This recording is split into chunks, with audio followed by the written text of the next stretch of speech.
നമസ്കാരം. News and views ആരംഭിക്കുന്നു. ഇന്ന് രണ്ട് വിഷയങ്ങളാണ് ന്യൂസ് ആൻഡ് വ്യൂസ് പരിശോധിക്കുന്നത്. ആദ്യ മണിക്കൂറിൽ ചർച്ച ചെയ്യുന്നത് TP കേസ് പ്രതികൾക്ക് ആദ്യം ഇളവ് നൽകിയത് UDF സർക്കാർ. ഒപ്പം രണ്ടാമത്തെ മണിക്കൂറിൽ ചർച്ച ചെയ്യുന്നത് പ്രതികളുടെ ഭരണഘടനാ അവകാശങ്ങളെക്കുറിച്ച് അതൃപ്തി അറിയിച്ച് കോടതി കൃഷ്ണദാസിന് ജാമ്യം നൽകുന്ന വേളയിലാണ് ഈ പരാമർശം. ആരാണ് യഥാർത്ഥത്തിൽ അവകാശങ്ങൾക്ക് അർഹരായിട്ടുള്ളത്, ഇരകളോ പ്രതികളോ? ഈ രണ്ട് വിഷയങ്ങളും ഇന്ന് ന്യൂസ് ആൻഡ് വ്യൂസ് പരിശോധിക്കുന്നു. TP കേസ് പ്രതികൾക്ക് ഇളവ് നൽകിക്കൊണ്ടുള്ള ആദ്യ പട്ടിക വന്നത് UDF സർക്കാരിന്റെ കാലഘട്ടത്തിൽ. ഈ വിഷയമാണ് ചർച്ച ചെയ്യുന്നത്. TP കേസ് പ്രതികളെ ഉൾപ്പെടുത്തിക്കൊണ്ടുള്ള ആദ്യ പട്ടിക വന്നത് UDF സർക്കാരിന്റെ കാലഘട്ടത്തിൽ എന്ന വിവരമാണ് ഇപ്പോൾ ലഭ്യമായിട്ടുള്ളത്. ഈ നിമിഷത്തിലെ പ്രധാനപ്പെട്ട വാർത്ത ഇതാണ്. കൂടുതൽ വിവരങ്ങളുമായി KG ദിനകർ ചേരുന്നു. ദിനകർ, എന്താണ് ഇപ്പോൾ നമുക്ക് ലഭിച്ചിട്ടുള്ള വിവരങ്ങൾ? ലാൽ, TP കേസിലെ പ്രതികൾക്ക് ശിക്ഷാ ഇളവിന് LDF സർക്കാർ ശുപാർശ ചെയ്തു എന്ന രീതിയിൽ വാർത്തകൾ ഇന്ന് പുറത്തു വന്നിരുന്നു. അത് വലിയ ചർച്ചയാവുകയും ചെയ്തിരുന്നു. ഈ പശ്ചാത്തലത്തിലാണ് മറ്റൊരു പ്രധാനപ്പെട്ട വലിയ വാർത്ത കൂടി പുറത്തു വരുന്നത്. TP കേസിലെ പ്രതികൾക്ക് UDF സർക്കാരിൻ്റെ കാലത്ത് ശിക്ഷാ ഇളവിനുള്ള ശുപാർശ നൽകിയിരുന്നു. 2016 ഫെബ്രുവരി 17 UDF സർക്കാരിൻ്റെ കാലത്ത് ഈ പട്ടിക തയ്യാറാക്കിയത്. സംസ്ഥാനത്ത് അന്ന് 2800ഓളം പേരാണ് ജയിലിൽ ശിക്ഷ ലഭിച്ച് കഴിഞ്ഞിരുന്നത്. ഇതിൽ 2580 പേർക്കും ശിക്ഷ ഇളവ് നൽകുന്നതിനുള്ള ശുപാർശയാണ് അന്ന് UDF സർക്കാർ നൽകിയത്. അതിൻ്റെ രേഖകളാണ് ഇപ്പോൾ പുറത്ത് വന്നിരിക്കുന്നത്. അതോടൊപ്പം അതായത് TP വധക്കേസിലെ പ്രതികളായ രജീഷ്, മുഹമ്മദ് ഷാഫി, ഷിനോജ്, അനൂപ്, സിജിത്ത്, മനോജ്, റഫീഖ്, PK കുഞ്ഞനന്ദൻ, KC രാമചന്ദ്രൻ, സുനിൽകുമാർ തുടങ്ങി 11 പേർക്കും ശിക്ഷാ ഇളവിനുള്ള ശുപാർശ അന്ന് തന്നെ UDF സർക്കാർ നൽകിയിരുന്നു. അതിൻ്റെ രേഖകളാണ് നമുക്ക് ലഭിച്ചിരിക്കുന്നത്. അതോടൊപ്പം തന്നെ വളരെ പ്രധാനപ്പെട്ട മറ്റൊരു വസ്തുത, സന്തോഷ് മാധവനും കണിച്ചൂക്കുളങ്ങര വധക്കേസിലെ പ്രതി ബിനീഷിനും ശിക്ഷാ ഇളവിനുള്ള ശുപാർശ UDF സർക്കാരിൻ്റെ കാലത്ത് നൽകിയിരുന്നു എന്നുള്ള വസ്തുതകൾ കൂടി ഉണ്ട്. അതേസമയം LDF സർക്കാരിൻ്റെ കാലത്ത് ഈ പുതിയ പട്ടിക തയ്യാറാക്കുകയും ആ പട്ടികയിൽ 1860 പേർ ആണ് ഉൾപ്പെടുകയും ചെയ്തിട്ടുള്ളത്. അത് ഗവർണർക്ക് അയച്ചു കൊടുത്തു. എന്നാൽ സുപ്രീം കോടതിയുടെ ചില മാർഗനിർദ്ദേശങ്ങൾ ഉള്ളതുകൊണ്ട് തന്നെ ആ പട്ടിക കൂടുതൽ പരിശോധനയ്ക്ക് ശേഷം അയക്കണമെന്ന് ചൂണ്ടിക്കാട്ടി ഗവർണർ മടക്കിയിരുന്നു. ഇതേ തുടർന്നാണ് ഇപ്പോൾ ഒരു പ്രത്യേക സമിതിയെ നിയോഗിച്ചുകൊണ്ട് സംസ്ഥാന സർക്കാർ ഇക്കാര്യം, ആഭ്യന്തര വകുപ്പ് ഇക്കാര്യം കൂടുതൽ പരിശോധിച്ച് വരികയും ചെയ്യുകയാണ്. ലാൽ, ഇപ്പോൾ PM മനോജ് ടെലിഫോൺ ലൈനിലുണ്ട്. ശ്രീ PM മനോജ്, ഇതാണ് ഇപ്പോൾ ഏറ്റവും ഒടുവിൽ വരുന്ന വിവരം. TP കേസ് പ്രതികൾ ഉൾപ്പെട്ട ലിസ്റ്റ് LDF സർക്കാർ അത് തയ്യാറാക്കി എന്ന രീതിയിൽ ഇന്ന് രാവിലെ കൂടി പ്രമുഖ മാധ്യമങ്ങളെല്ലാം ബ്രേക്കിംഗ് ന്യൂസ് കൊണ്ടുവന്നതാണ്. ഈ രീതിയിൽ ഇന്ന് രാത്രി ചർച്ചകളും പോകാൻ ഇരുന്നതാണ്. ഈ ഘട്ടത്തിലാണ് ഇങ്ങനെ ഒരു വിവരം പുറത്തേക്ക് വരുന്നത്. എങ്ങനെ കാണുന്നു താങ്കൾ? ഇതില് അത്ഭുതങ്ങളൊന്നുമില്ല. ഇത് സാധാരണ നിലയിൽ രാജ്യത്ത് നിലനിൽക്കുന്ന നിയമം, ആ നിയമത്തിനനുസരിച്ച് രാജ്യത്തിന്റെ സാമ്പ്രദായികമായ ജനാധിപത്യ തത്വങ്ങൾക്കനുസരിച്ച് തീരുമാനിക്കപ്പെടുന്ന കാര്യങ്ങളാണ്. ഇതില് ഉമ്മൻചാണ്ടി ഗവൺമെന്റ് ഏതെങ്കിലും തരത്തിൽ തെറ്റ് ചെയ്തു എന്ന് ഞാൻ പറയില്ല. കാരണം ഒരു തീരുമാനമെടുക്കുമ്പോൾ അതില് ഈ TP രമയ്ക്ക് ഇഷ്ടമല്ലാത്ത പ്രതികളുണ്ടെന്നോ RSSനോ അല്ലെങ്കിൽ ഉമ്മൻചാണ്ടിക്കോ ഇഷ്ടമല്ലാത്ത പ്രതികളുണ്ടോ എന്നല്ല തീരുമാനിക്കുക. നിയമത്തിന്റെ മുന്നിൽ ആരൊക്കെയാണ് ശിക്ഷിക്കപ്പെട്ടത്, ആ ശിക്ഷിക്കപ്പെട്ട കേസുകളുടെ അടിസ്ഥാനം എന്താണ്, അതിനനുസരിച്ച് റെമിഷൻ. ഇപ്പോ നമ്മുടെ ഇതൊക്കെ അറിയുന്ന മുൻ ആഭ്യന്തരമന്ത്രിമാരായ തിരുവഞ്ചൂർ രാധാകൃഷ്ണനും അതുപോലെ രമേശ് ചെന്നിത്തലയും ഉൾപ്പെടെയുള്ള ആളുകൾ വിട്ടയക്കൽ എന്നൊക്കെ ചാനലുകളിൽ പറയുന്നത് ഞാൻ കേട്ടു. യഥാർത്ഥത്തിൽ വിടുതലോ വിട്ടയക്കലോ അല്ല, ഇത് റെമിഷനാണ്. ഈ റെമിഷൻ ഈ ഇന്ത്യ രാജ്യത്ത് നിലനിൽക്കുന്ന നിയമസംഹിതക്കനുസൃതമായി സംസ്ഥാന ഗവൺമെന്റുകൾക്കുള്ള അധികാരമാണ്. ആ അധികാരം ഉപയോഗിച്ചുകൊണ്ട് അത് ഇടയ്ക്ക് നളിനി കേസിൽ, രാജീവ് ഗാന്ധി വധക്കേസിലെ നളിനിയെ തമിഴ്നാട് ഗവൺമെന്റ് വിട്ടയക്കാൻ തീരുമാനിച്ചപ്പോൾ അത് സുപ്രീം കോടതി അത് ഇടയ്ക്ക് മരവിപ്പിച്ചിരുന്നു. പിന്നീട് അത് പുനഃസ്ഥാപിച്ചു. സംസ്ഥാന ഗവൺമെന്റുകൾക്ക് ഉള്ള അധികാരം, ആ അധികാരം ഉപയോഗിച്ചുകൊണ്ട് കുറ്റവാളികളെ, തടവ് ശിക്ഷ അനുഭവിക്കുന്നവരെ അവർക്ക് പെർമിഷൻ കൊടുക്കാൻ, ശിക്ഷാ ഇളവ്, ആ ശിക്ഷാ ഇളവ് കൊടുക്കുമ്പോൾ ഇവര് പ്രചരിപ്പിക്കുന്നത് ഈ വോട്ടനെ ഈ ആളുകളെയൊക്കെ വിട്ടയക്കുക എന്നാണ്. യഥാർത്ഥത്തില് അന്ന് UDF ഗവൺമെന്റ് ആയാലും അതിനുശേഷം നിയമപരമായി തന്നെ എല്ലാത്തരം ചട്ടങ്ങളും നിയമങ്ങളും മാനിച്ചുകൊണ്ട് ആ ലിസ്റ്റ് അത് പുതുക്കിയേ തീരൂ. പുതുക്കുക എന്ന് പറയുമ്പോൾ UDF ഗവൺമെന്റ് തയ്യാറാക്കിയ ലിസ്റ്റ് LDF ഗവൺമെന്റ് അതിന്റെ താല്പര്യങ്ങളനുസരിച്ച് പുതുക്കുക എന്നല്ല, മറിച്ച് ഇന്ന് തയ്യാറാക്കുന്ന ലിസ്റ്റ് നാളെ പുതുക്കേണ്ടി വരും. കാരണം ഇന്ന് ശിക്ഷാ കാലാവധി പൂർത്തിയാക്കുന്ന അല്ലെങ്കിൽ പുറത്തിറങ്ങുന്ന ആളുകൾക്ക് നാളെ ഇത് കൊടുത്തുകൊണ്ട് ഒരു ആനുകൂല്യം കിട്ടാനില്ല. ഇതിന്റെ സാങ്കേതികവും യാഥാർത്ഥ്യത്തിൽ അധിഷ്ഠിതവുമായ കാര്യങ്ങൾ മനസ്സിലാക്കാത്ത ചില ആളുകൾ ഇതുപോലെ വിവാദങ്ങൾ ഉണ്ടാക്കും. ആ വിവാദങ്ങളിൽ അഭിരമിക്കുന്ന ആളുകളോട് നമ്മൾ എത്ര വസ്തുനിഷ്ഠമായി മറുപടി പറഞ്ഞാലും ഒരു കാര്യമില്ല. അതാണ് ഇതിന്റെ അവസ്ഥ. അല്ലാതെ ഏതെങ്കിലും തരത്തിൽ കേരളത്തില് ഇന്ന് നിയമത്തിനും നിലനിൽക്കുന്ന ചട്ടങ്ങൾക്കും മര്യാദയ്ക്കും ജനാധിപത്യത്തിനും എതിരായ അല്ലെങ്കിൽ അതിനെ നിഷേധിക്കുന്ന ഏതെങ്കിലും ഒരു കാര്യം ചെയ്തു എന്ന് പറയാൻ ആർക്കും കഴിയില്ല. അതുകൊണ്ടാണ് ഇന്ന് യഥാർത്ഥത്തിൽ ഇന്ന് എല്ലാ ചാനലുകളുടെയും അന്തിച്ചർച്ച ഇതാവേണ്ടതായിരുന്നു. ഇപ്പോ കാര്യങ്ങളൊക്കെ വെളിവാക്കപ്പെട്ടിരിക്കുന്നു. ശരി, ഞാൻ തിരിച്ചു വരാം. Shri PM Manoj, advocate BRM Shafeer, നിങ്ങളുടെ പാർട്ടി നേതൃത്വം കൊടുത്ത UDF സർക്കാർ ഭരിച്ചിരുന്ന കാലഘട്ടത്തിൽ ഇത്തരത്തിൽ നിയമപരമായി എന്ന് കരുതാവുന്ന രീതിയിൽ തയ്യാറാക്കപ്പെട്ട ഒരു ലിസ്റ്റ് ആണ് ഇത് എങ്കിൽ ഇപ്പോൾ മാധ്യമങ്ങളിലൂടെ വേറൊരു രീതിയിലുള്ളൊരു ചർച്ച ഇന്ന് രാവിലെ മുതൽ തുടങ്ങിയത് നമ്മൾ കണ്ടതാണ്. ഇതിനു മുൻപ് തന്നെ ചില സമൂഹ മാധ്യമങ്ങളിൽ ഈ TP കേസ് പ്രതികൾ ഉൾപ്പെടെയുള്ളവരെ LDF സർക്കാർ വിടുതൽ ചെയ്യുന്നു എന്ന അർത്ഥത്തിലേക്ക് പ്രചരിപ്പിക്കപ്പെട്ടത് നമ്മൾ കണ്ടതാണ്. അതിൻ്റെ ആ പ്രചരണത്തിൻ്റെ ഭാഗത്തേക്ക് നിങ്ങളുടെ നേതാക്കളും നിന്നത് എന്തുകൊണ്ടാണ്? അല്ല, ഈ ശിക്ഷാ കാലയളവിൻ്റെ ഇളവ് നൽകലും അല്ലെങ്കിൽ അവരെ പുറത്തുവിടലും രണ്ടും രണ്ടാണെന്നൊക്കെ കേരളത്തിൻ്റെ പൊതുസമൂഹത്തിനും മലയാളികൾക്കും അറിയാം. അതിന് പ്രത്യേകിച്ച് എടുത്തു പറയേണ്ട കാര്യമൊന്നുമില്ല.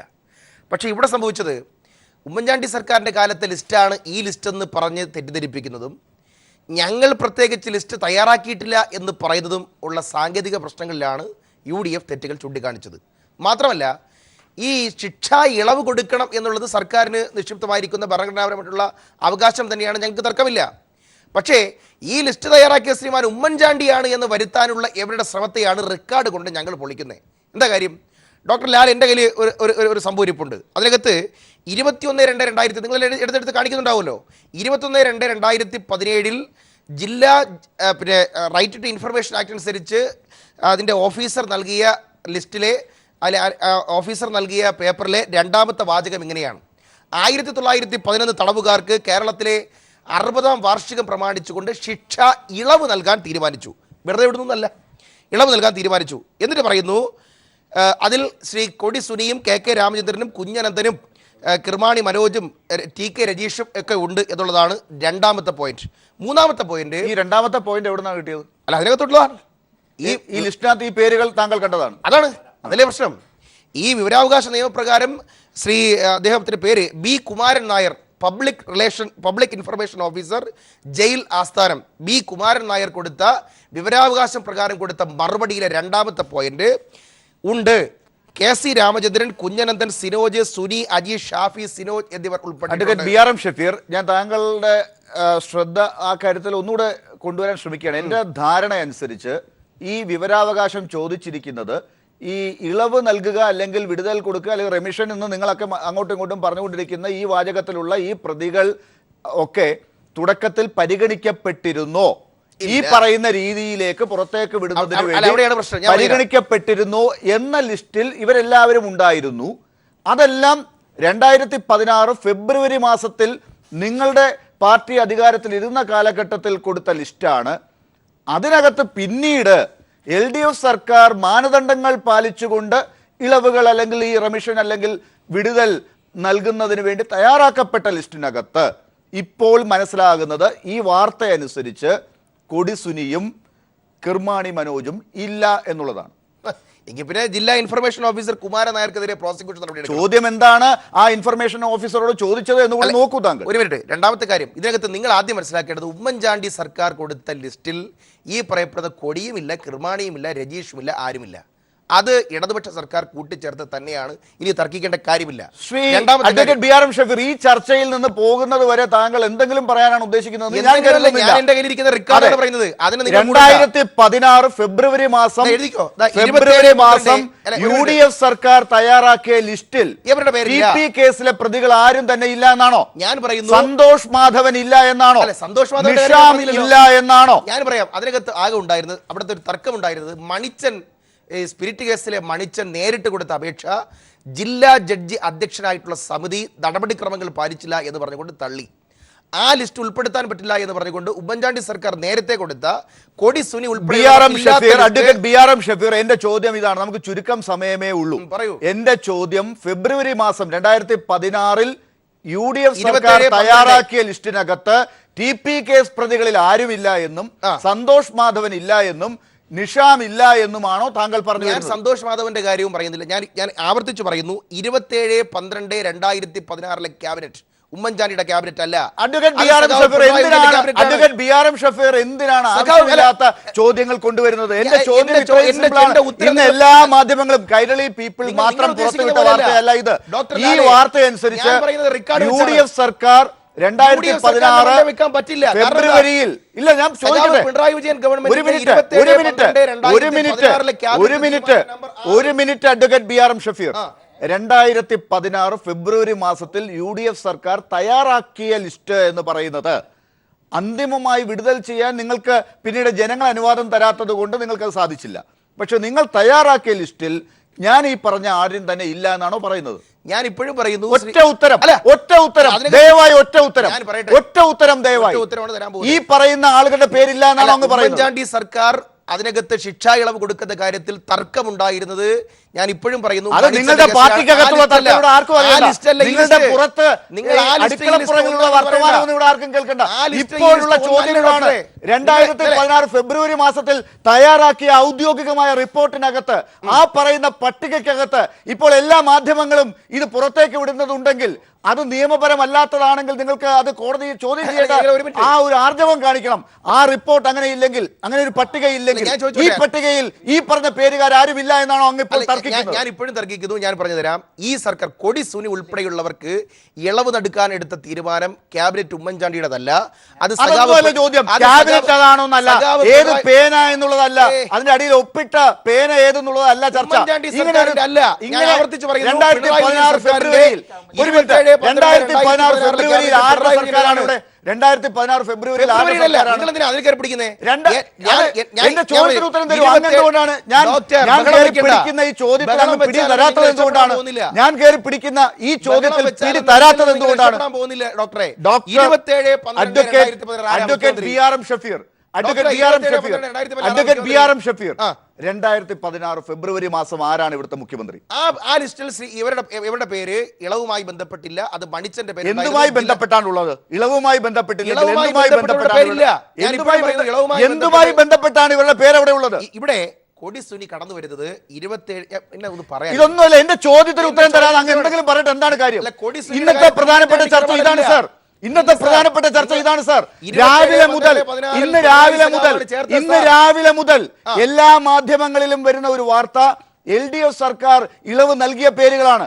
അതിന്റെ പുറത്ത് KK രമ ഉൾപ്പെടെയുള്ളവർ പ്രതികരിച്ചു. ഇത് ഇങ്ങനെയാണെങ്കിൽ പിണറായി വിജയന്റെ വീട്ടിന് മുമ്പിൽ പോയി ഇരിക്കുമെന്ന് പറഞ്ഞു. എനിക്കറിയേണ്ടത് 2016 ഫെബ്രുവരിയിൽ ഒരു പട്ടിക നിങ്ങളുടെ സർക്കാർ, ആ പട്ടിക ആരില്ലാന്ന്? ആ പട്ടികയിൽ ശ്രീമായി ഈ പറയപ്പെടുന്ന കൊടി സുനി കിടി സുനി ഒന്നും ഇല്ല.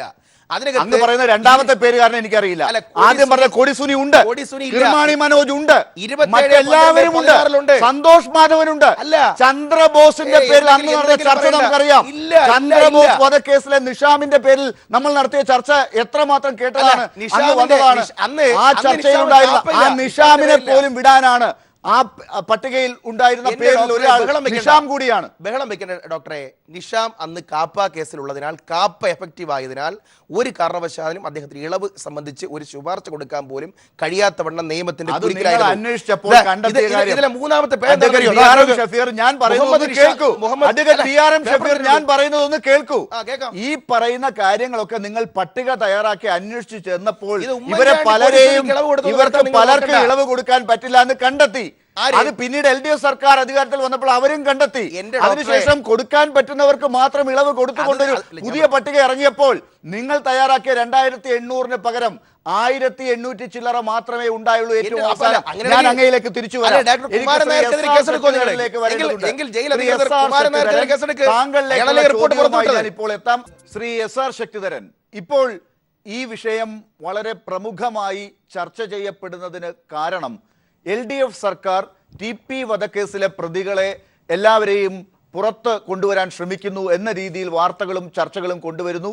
അതിൻ്റെ പേരിൽ RMPയുടെ നേതാക്കൾ ഉൾപ്പെടെ KK രമ ഉൾപ്പെടെയുള്ളവർ പിണറായി വിജയനെതിരെ സമരത്തിന്റെ പ്രഖ്യാപനവും നടത്തുന്ന ഘട്ടമെത്തുന്നു. അപ്പോഴാണ് ഈ രീതിയിൽ ഇതിന്റെ തുടക്കം എവിടെ നിന്ന് എന്ന തരത്തിലേക്കുള്ള കാര്യങ്ങൾ കൂടി പുറത്തേക്ക് വരുന്നത്. എന്താണ് താങ്കൾ ഇതിനകത്ത് കാണുന്നത്? അല്ല, ഈ ഗവൺമെൻറ് വന്ന സമയം മുതൽക്ക് തന്നെ ആഭ്യന്തര വകുപ്പിനെതിരായിട്ടുള്ള വലിയ ഒരു ഗൂഢാലോചനയും പ്രവർത്തനവും ആഭ്യന്തര വകുപ്പിനകത്ത് ആ വകുപ്പുമായി ബന്ധപ്പെട്ടിട്ടുള്ള ചില കേന്ദ്രങ്ങളിൽ നിന്ന് ഉണ്ടാകുന്നുണ്ടെന്നുള്ളത് വളരെ വസ്തുതാപരമായ ഒരു കാര്യമാണ്. അതിൽ ആ വകുപ്പിൽ പ്രവർത്തിക്കുന്ന ആളുകൾ, ഗവൺമെൻറ്റിൻ്റെ ശമ്പളം പറ്റുന്ന ആളുകൾ തന്നെ അതിനകത്തൊക്കെ ഭാഗവാക്കാകുന്നുണ്ട്. ഇതൊക്കെ എല്ലാവർക്കും അറിയാവുന്നതാണ്. ഇപ്പോൾ തുടങ്ങിയൊന്നുമില്ല. 1957 ആദ്യത്തെ കമ്മ്യൂണിസ്റ്റ് മന്ത്രിസഭ അധികാരത്തിൽ വന്നപ്പോൾ ആ ഗവൺമെൻറ്റിനെ അട്ടിമറിക്കുന്നതിന് വേണ്ടി ഇവിടെ ഉപയോഗിച്ചത് ആരെയായിരുന്നു? ക്രമസമാധാന നില തകർന്നു എന്ന് പറഞ്ഞുകൊണ്ട് അതിന് വേണ്ടിയിട്ട് കരുക്കൾ നീക്കിയത് മുഴുവൻ പോലീസ് ഉപയോഗിച്ചുകൊണ്ടാണ്. ആ പ്രക്രിയ മുഴുവൻ ഇവിടെ സംഘടിപ്പിച്ചതിൻ്റെ പിന്നിൽ അന്നത്തെ കാലത്ത് ഇന്നുള്ളതുപോലെ നമുക്ക് മറ്റേ മീഡിയ ഇല്ല, പത്രങ്ങൾ മാത്രമേ ഉള്ളൂ, പ്രിൻ്റഡ് മീഡിയ മാത്രമേ ഉള്ളൂ. അത് ഉപയോഗിച്ചുകൊണ്ട് എന്തെല്ലാം കള്ളക്കഥകൾ, അന്ന് പിന്നെ കള്ളക്കഥ പറഞ്ഞാൽ ആരും കാണുകയില്ല. ഇതുപോലെ ഇത്രയും വ്യാപകമായി നമ്മുടെ പത്രപ്രചാരണ രംഗം ഒന്നും വളർന്നു വന്നിട്ടില്ലാത്തൊരു കാലത്ത് അത്തരത്തിലുള്ള കഥകൾ നിർമ്മിച്ച് മറ്റേ അങ്കമാലിയിലെ വെടിവെപ്പ്, ഇവിടുത്തെ വലിയതുറയിലെ വെടിവെപ്പ്, ഇതൊക്കെ അന്ന് ഉണ്ടാക്കിയ പ്രകമ്പനങ്ങൾ എന്തായിരുന്നു നമുക്കറിയാം. അതിന് മറ്റേ ആവേശം കൂട്ടിയത് ആരായിരുന്നു നമുക്കറിയാം. അന്ന് മുതൽ തുടങ്ങിയതാണ് ഈ പോലീസ് സേനയെ ഉപയോഗിച്ചുകൊണ്ട് ഈ ഗവൺമെൻറ്റിനെ അല്ലെങ്കിൽ അന്നത്തെ കമ്മ്യൂണിസ്റ്റ് ഗവൺമെൻറ്റിനെ തകർക്കുക എന്നുള്ള ഒരു നയം. ആ നയത്തിനെ ഇവിടുത്തെ പാർട്ടികളും ഇവിടുത്തെ പത്രങ്ങളും മാത്രമല്ല, കേന്ദ്ര ഗവൺമെൻറ്റിൻ്റെയും ഒരു പരിധി കഴിഞ്ഞപ്പോൾ ആ വിമോചന സമരത്തിന് ആവശ്യമായ ഊർജം പകരുന്നതിന് CIA തന്നെ രംഗത്തിറങ്ങി എന്നുള്ളത് നമ്മുടെ സംസ്ഥാനത്തിൻ്റെ ചരിത്രത്തിലുള്ളതാണ്. അതുകൊണ്ട് എനിക്കിതിനകത്ത് വലിയ അത്ഭുതമൊന്നുമില്ല. ഒരു നുണ ഇന്ന് രാവിലെ എഴുതുക, ആ നുണ പെരുപ്പിച്ചു കൊണ്ടുവരിക, ആ നുണയാണെന്ന് വരുമ്പോൾ അത് തമസ്കരിക്കുക, അതിനെ സംബന്ധിച്ചൊരു അക്ഷരം കൊടുക്കാതിരിക്കുക, ഇതാണ് ഇവിടെ നടന്നുകൊണ്ടിരിക്കുന്നത്. അത് തന്നെയാണ് ഈ കാര്യത്തിലും. പക്ഷേ ശ്രീ SR ശക്തിധരൻ, നേരത്തെ ശ്രീ PM മനോജും ചൂണ്ടിക്കാട്ടിയതുപോലെ തന്നെ നിയമപ്രകാരം ഓരോ കാലഘട്ടങ്ങളിലും സുപ്രീം കോടതി പറഞ്ഞിട്ടുള്ള മാനദണ്ഡങ്ങൾ അനുസരിച്ച് പലതരത്തിലുള്ള ശിക്ഷാവിധികളിൽപ്പെട്ട ആളുകൾക്ക് ഇളവുകളോ റെമിഷൻ എന്ന പേരിലോ ഒക്കെയുള്ള പല രീതിയിൽ കാറ്റഗറികളിൽ പെട്ടുള്ള ഇളവുകൾക്ക് അവരെ വിധേയരാക്കാറുണ്ട്. അങ്ങനെ പുറത്തേക്ക് ഇറങ്ങിയവർ ഇത്രയും കാലം ഉണ്ടായിട്ടുണ്ട്. ഇപ്പോഴും അത് തുടരാനുള്ള നിയമപരമായ തന്നെ ഉള്ള അവകാശവും അവർക്കുണ്ട്. അതിൻ്റെ പേരിൽ ഉമ്മൻചാണ്ടി സർക്കാർ ഒരു പട്ടിക തയ്യാറാക്കിയപ്പോൾ അതിനകത്ത് ആരുടെ പേരോ ഉണ്ടായിക്കൊള്ളട്ടെ, ഇപ്പോൾ ഈ പറയുന്ന കൊടിസുനിയുടെയോ അല്ലെങ്കിൽ കിർമാണി മനോജിൻ്റെയോ അല്ലെങ്കിൽ TP വധവുമായി ബന്ധപ്പെട്ട് ചില പേരുകളിൽ ഉള്ള ആളുകൾ വരെ ആ പട്ടികയിൽ അന്ന് ഉണ്ടായിരുന്നതാണ്. അന്നില്ലാത്ത ചർച്ച എങ്ങനെയാണ് ഈ ദിവസം ഉണ്ടാകുക? ഈ ദിവസത്തിന് എന്തെങ്കിലും പ്രത്യേകതയുണ്ടോ എന്ന് എനിക്കറിയില്ല. കാരണം ഈ ഗവൺമെൻറ്റിനെ, ഞാൻ പറഞ്ഞില്ലേ, ഈ ഗവൺമെൻറ്റിനെ ഏതെല്ലാം തരത്തിൽ മോശപ്പെടുത്താൻ കഴിയുമോ ആ രീതിയിൽ. ഞാൻ ഒന്നുകൂടി വ്യക്തമാക്കാം ശ്രീ SR ശക്തിധരൻ, അതായത് ഈ RMPയുടെ നേതാക്കൾ ഇന്ന് പ്രഖ്യാപിച്ച സമരത്തിന്റെ കാര്യമാണ് ഞാൻ ചൂണ്ടിക്കാട്ടുന്നത്. KK രമ ഉൾപ്പെടെയുള്ളവർ പറഞ്ഞ ഒരു ആവേശത്തോടു കൂടിയുള്ള ഒരു പോരാട്ടത്തിലേക്ക് ഇറങ്ങാൻ പോകുന്നു എന്ന് പറഞ്ഞ കാര്യമാണ് ഞാൻ അങ്ങയുടെ ശ്രദ്ധയിലേക്ക് കൊണ്ടുവരുന്നത്. ഇത് അങ്ങനെയാണെങ്കിൽ അന്നേ തുടങ്ങേണ്ടതല്ലേ? അതെ, അന്നേ തുടങ്ങേണ്ട. അത് മാത്രമല്ലല്ലോ, ഇവർക്കെല്ലാ ഊർജവും പകർന്നു കൊടുത്തുകൊണ്ടിരിക്കുന്ന കേന്ദ്ര ഗവൺമെൻറ് പോലും ഈ സംഭവത്തിൽ ഒരു CBI എൻക്വയറി വേണമെന്ന് ആവശ്യപ്പെട്ടിട്ട് അത് നടത്താൻ അവർ തയ്യാറായിട്ടില്ലല്ലോ. അവിടെ നിന്ന് തന്നെ അവർ മനസ്സിലാക്കണ്ടേ ഇതിൻ്റെ പിന്നിൽ എന്തൊക്കെയാണ് നടന്നതെന്നുള്ളതിനെ സംബന്ധിച്ചിടത്തോളം. ഇന്നിപ്പോൾ മലപ്പുറം ബൈ ഇലക്ഷൻ വരാൻ പോവുകയാണ്. ആ മലപ്പുറം ബൈ ഇലക്ഷനിൽ ഭരണപക്ഷത്തെ പരാജയപ്പെടുത്തുക, ആ പരാജയം ഭീകരമാക്കി മാറ്റുക എന്നുള്ള ലക്ഷ്യത്തോടു കൂടി, അല്ലെങ്കിൽ അവരെ ജയിക്കാൻ ഒരു കാരണവശാലും അനുവദിക്കാൻ പാടില്ല എന്നുള്ള ലക്ഷ്യത്തോടു കൂടി നടത്തുന്നൊരു പ്രവർത്തനമാണ്. അതിൻ്റെ ഭാഗമായിട്ടാണ് ഇന്ന് രമയെല്ലാം രംഗത്ത് ചാടി ഇറങ്ങിയിട്ടുള്ളത്. അവരെത്രയോ സമരം ഇവിടെ വന്ന് നടത്തി. ഇപ്പോൾ ഈ സമരം നടത്തുന്നതിൻ്റെ പിന്നിൽ ഇത്തരത്തിലുള്ള ഒരു പ്രൊപ്പഗൻഡയുടെയും കൂടി അംശം അടങ്ങിയിട്ടുണ്ട് എന്ന് നാം മനസ്സിലാക്കേണ്ടതായിട്ടുണ്ട്. ഇത് ഇപ്പോൾ ഈ TP വധക്കേസിൽപ്പെട്ടുള്ള പ്രതികളെ മുഴുവൻ ഞാൻ പറയും, ഈ ഇത്തരത്തിലുള്ള ലിസ്റ്റ് ഗവൺമെൻറ് തയ്യാറാക്കുമ്പോൾ ജയിലിൽ കിടക്കുന്ന ശിക്ഷിക്കപ്പെട്ട് കിടക്കുന്ന പ്രതികളെല്ലാം അവർ ചെയ്തിട്ടുള്ള ക്രൂരതകളും അവരുടെ കൊലപാതകങ്ങളുടെ സ്വഭാവവും എന്താണെന്ന് പരിശോധിച്ചിട്ടല്ല ഇത്തരത്തിലുള്ള ചില പൊതുമാപ്പ് കൊടുക്കുന്ന സന്ദർഭങ്ങളിൽ അല്ലെങ്കിൽ ചില പൊതു ഇളവ് അനുവദിക്കുന്ന സന്ദർഭങ്ങളിൽ ഒക്കെ ഗവൺമെൻറ് എടുക്കാറുള്ള സമീപനം അവർക്ക് അതിനുള്ള ഒരു മാനദണ്ഡം. ആ മാനദണ്ഡം നേതാവ് ശ്രീ N വേണു കൂടി നമ്മളോടൊപ്പം ചേർന്നിട്ടുണ്ട്. ശ്രീ N വേണു, ഇന്ന് രാവിലെ മുതൽ RMPയുടെ നേതാക്കൾ ഏത് രീതിയിലാണ് ഈ TP കേസ് പ്രതികൾക്കുൾപ്പെടെ ഇളവ് നൽകുന്നതിന് വേണ്ടി LDF സർക്കാർ ഒരു നീക്കം നടത്തുന്നു എന്ന പേരിലുള്ള വാർത്തകൾ പുറത്തേക്ക് വന്നപ്പോൾ പ്രതികരിച്ചത് എന്ന് ഞാൻ അങ്ങയെ പ്രത്യേകം ഓർമ്മിപ്പിക്കേണ്ടതില്ല. പക്ഷേ എവിടെ നിന്നായിരുന്നു നിങ്ങളുടെയൊക്കെ പ്രതികരണം തുടങ്ങേണ്ടിയിരുന്നത് എന്ന ചോദ്യമാണ് തുടക്കത്തിൽ ഞാൻ അങ്ങയോട് ചോദിക്കുന്നത്. ഇപ്പോൾ ഏറ്റവും ഒടുവിൽ ഒരു വാർത്ത വരുന്നു. 2016 ഫെബ്രുവരിയിൽ ഉമ്മൻചാണ്ടി സർക്കാർ പുറത്തേക്ക് കൊണ്ടുവരാനിരുന്ന പ്രതികളായിട്ടുള്ള ജയിലിൽ കിടന്ന ജയിൽ പുള്ളികളുടെ പേരുകളിൽ നിന്ന് അവർ സെലക്ട് ചെയ്ത പേരുകളുടെ പട്ടികയിൽ TP കേസിലെ പ്രതികൾ സന്തോഷ് മാധവൻ, നിഷാം തുടങ്ങിയവരൊക്കെ ഉണ്ട് എന്ന് കേൾക്കുമ്പോൾ നിങ്ങൾ ഇപ്പോൾ എങ്ങനെ പ്രതികരിക്കുന്നു? ഏത് സർക്കാർ എന്നതല്ല പ്രശ്നം. ഇവിടെ TP കേസിലെ പ്രതികളെ വിട്ടയക്കാൻ വേണ്ടി പ്രതിപട്ടികയിലുണ്ട് എന്ന് നേരത്തെ മാധ്യമങ്ങൾ, ഗവർണർക്ക് കൊടുത്ത റിപ്പോർട്ടിലുണ്ട് എന്ന് നേരത്തെ മാധ്യമങ്ങൾ റിപ്പോർട്ട് ചെയ്തപ്പോൾ മുഖ്യമന്ത്രി നിയമസഭയിൽ നടത്തിയ പ്രസംഗം താങ്കൾ ശ്രദ്ധിച്ചു കാണുമല്ലോ. അന്ന് മുഖ്യമന്ത്രി നേരത്തെ UDF സർക്കാരിന്റെ ലിസ്റ്റാണ് ഞാൻ അയച്ചത് എന്നല്ല പറഞ്ഞത്. TP കേസിലെ പ്രതികൾ ഉണ്ടോ എന്നത് സംബന്ധിച്ച് എനിക്കറിയില്ല. പക്ഷെ ഒരു കാര്യം ഞാൻ പറയുന്നത്, മുഖ്യമന്ത്രിയുടെ വാക്കുകളാണ് പറയുന്നത്, 16 വർഷം തികഞ്ഞ നിയമവിധേയമായ തടവുകാരെ മാത്രമേ ഇത്തരം ലിസ്റ്റിൽ ഉൾപ്പെടുത്തുകയുള്ളൂ എന്ന് പറഞ്ഞ മുഖ്യമന്ത്രി എന്തുകൊണ്ട് നിയമസഭയിൽ ഒരു ചോദ്യങ്ങൾക്ക് ഉത്തരവാദപ്പെട്ട ഒരു മുഖ്യമന്ത്രി നിലയിൽ മറുപടി പറയുമ്പോൾ ഈ കേസിൽ ജയിൽ വകുപ്പ് കൊടുത്ത റിപ്പോർട്ടിൽ ഇവർ ഉൾപ്പെടെ ഉണ്ട് എന്ന് പറയാനുള്ള ആർജവം മുഖ്യമന്ത്രി കാണിക്കേണ്ടതല്ലേ? ശ്രീ N വേണു, ഞാൻ ഇടപെട്ട് ഞാൻ അങ്ങയോട് ചോദിക്കട്ടെ. ഒരു മുഖ്യമന്ത്രി ഒരു സർക്കാരിന്റെ തലവൻ എന്നുള്ള നിലയ്ക്ക് ഒരു കഴിഞ്ഞ UDF സർക്കാരിന്റെ തുടർച്ചയായിട്ട് പ്രവർത്തിക്കുന്ന ഒരു സംവിധാനത്തിന്റെ ഭാഗമാണ്. അത് കേരളത്തിന്റെ സർക്കാരാണ്. അവിടെ നിയമസഭയിൽ ഉത്തരങ്ങൾ പറയുമ്പോൾ കഴിഞ്ഞ UDF സർക്കാരിന്റെ ലിസ്റ്റ് ഇങ്ങനെയാണ്, അത് കൊണ്ട് ഞാൻ അതിനകത്തില്ല എന്നല്ലല്ലോ അദ്ദേഹം പറയേണ്ടത്. ഈ സർക്കാർ എന്ത് ചെയ്യുന്നു, കേരളത്തിലെ സർക്കാർ എങ്ങനെ ഇടപെടുന്നു എന്ന തരത്തിൽ ഗവൺമെന്റ് ഓഫ് കേരള എന്താണ് ഒരു നടപടി എടുക്കുന്നത് എന്ന് തന്നെയല്ലേ പറയേണ്ടത്.